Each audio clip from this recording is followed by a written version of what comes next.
बोंधू अशोक खरातचा मुलगा हर्षवर्धन खरात याला रात्री उशिरा पोलिसांनी सोडून दिलंय। बोंधू अशोक खरातची पत्नी कल्पना खरात हिच्यावरती शिर्डी जमिनीच्या फसवणुकीच्या प्रकरणी गुन्हा दाखल करण्यात आलाय आणि यानंतर ती फरार झाली।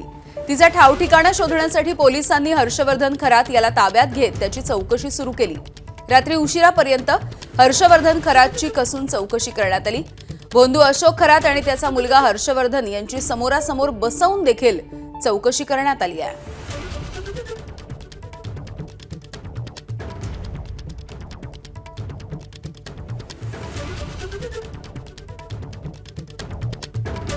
तर अशोक खरातच्या पत्नीला लवकरच शोधून काढू असं गृहराज्यमंत्री पंकज भोयर यांनी म्हटलंय।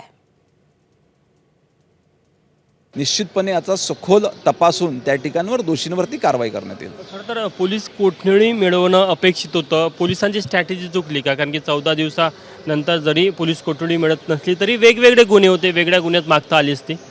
या ठिकाणी जे पुरावे त्या ठिकाणी पोलीस प्रशासनाला मिळते आहे त्या अनुषंगानं त्या ठिकाणी कारवाई चालू आहे। निश्चितपणे अजून याचा सखोल तपासून आणखी पुरावे पोलीस प्रशासनाला त्या ठिकाणी मिळतील।